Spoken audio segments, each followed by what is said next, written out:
जिस इंसान ने ऐसा कोई भी गलती नहीं की है, उस इंसान ने ऐसा कुछ भी नया करने का ट्राई नहीं किया है। ऐसा कुछ मानते थे दुनिया के सबसे महान साइंटिस्ट अल्बर्ट आइंस्टाइन। 14 मार्च 1879 में जर्मनी के उल शहर में अल्बर्ट आइंस्टाइन का जन्म होता। जब वो पैदा हुए थे तो उनके अंदर एक ऐसी अनोखी चीज़ थी जो उनको किसी भी सामान्य बच्चे से अलग बनाती थी, क्योंकि उनका सर किसी भी सामान्य बच्चे के मुकाबले में काफ़ी ज़्यादा बड़ा था और वो एबनॉर्मल बच्चे के रूप में जन्मे थे। इसके बावजूद भी उनका दिमाग इतना तेज़ था कि आज तक कोई भी उनका मुकाबला नहीं कर पाया। आज 60 साल हो गए, आइंस्टाइन हमें छोड़ के चले गए, लेकिन साइंस आज भी उनके थीसिस के बिना कमज़ोर है। तो यही वजह है कि हर कोई इनके दिमाग के बारे में जानना चाहता है कि आखिर ऐसा क्या था उनके दिमाग में जो कि उन्हें इस मुकाम तक लेकर आए, कि उन्हें आज भी दुनिया भर में ग्रेट साइंटिस्ट के नाम से जाना जाता है। क्या उनके दिमाग में सुपर नेचुरल पावर थी? तो आज हम इस वीडियो में इसी विषय में जानने वाले हैं। नॉर्मली बच्चे 1 या 2 साल में बात करना सीख जाते हैं, लेकिन आइंस्टाइन 4 साल की उम्र तक बिल्कुल भी बात नहीं कर पाते थे। लेकिन जब वो अपने माता पिता के साथ रात के खाने पर बैठे हुए थे तो अचानक आइंस्टाइन ने कहा, सूप बहुत ही गर्म है। अपने बेटे को एकदम साफ बोलते सुनकर उनके पेरेंट्स हैरान हो गए और बहुत ही खुश हो गए। लेकिन उनसे बाद में पूछा गया कि अब तक तुम क्यों नहीं बोलते थे, तो आइंस्टाइन ने अजीब सा जवाब दिया। उन्होंने जवाब दिया कि अभी तक सब कुछ सही चल रहा था। आइंस्टाइन के जीवन से जुड़े हुए अजीबोगरीब किस्से यही नहीं रुके, बल्कि उन्हें बड़े होने पर भी उनकी कई ऐसी आदतें थी जिनके बारे में सुनकर हर कोई हैरान रह जाता है। जिससे अल्बर्ट आइंस्टाइन को डेट और फ़ोन नंबर याद रखने में प्रॉब्लम होती थी, यहाँ तक कि उन्हें अपने मोबाइल नंबर तक भी याद नहीं रहता था।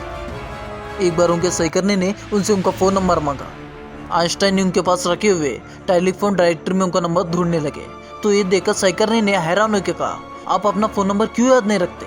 तो आइंस्टाइन ने उनसे कहा, ऐसी चीज़ भला मैं क्यों याद रखूँ जो मुझे किताबों में ढूंढने से मिल जाती है। आइंस्टाइन ने अपने जूते के अंदर कभी भी मोजे नहीं पहनते थे, क्योंकि उनके टांगों की उंगलियां इतनी बड़ी थी कि बचपन में उनके टांगों की उंगलियों की वजह से मोजे में छेद हो जाते थे। इसलिए उन्होंने मोजा पहनना ही छोड़ दिया।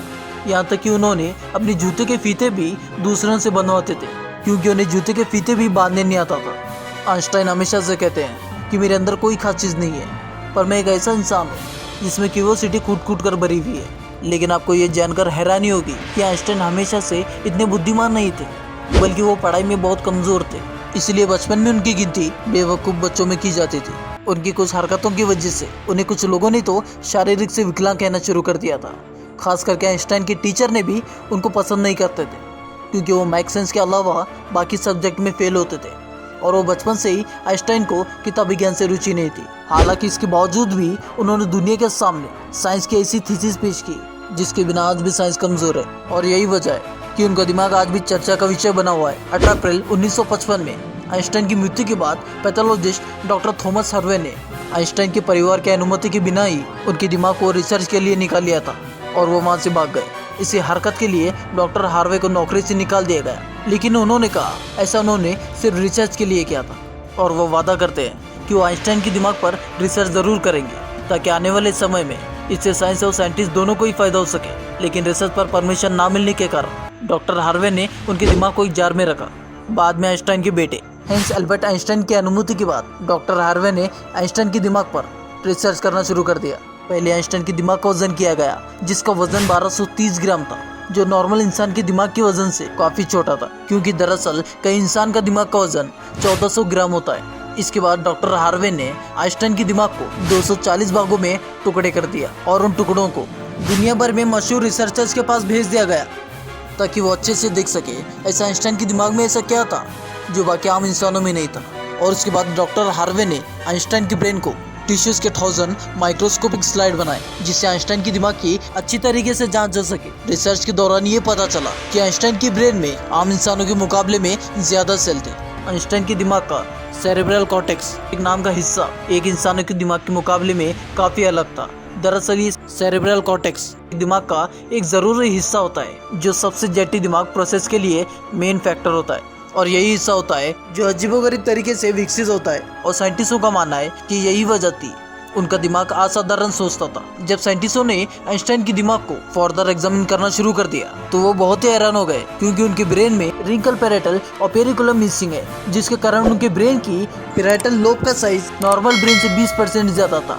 साइंटिस्टों का कहना है यही वजह थी आइंस्टाइन की मैथमेटिक्स स्किल्स और चीज़ों को इमेजिन करने की पावर नॉर्मल ब्रेन से ज़्यादा थी और उसके दिमाग में न्यूरॉन्स की डेंसिटी 17% ज़्यादा थी।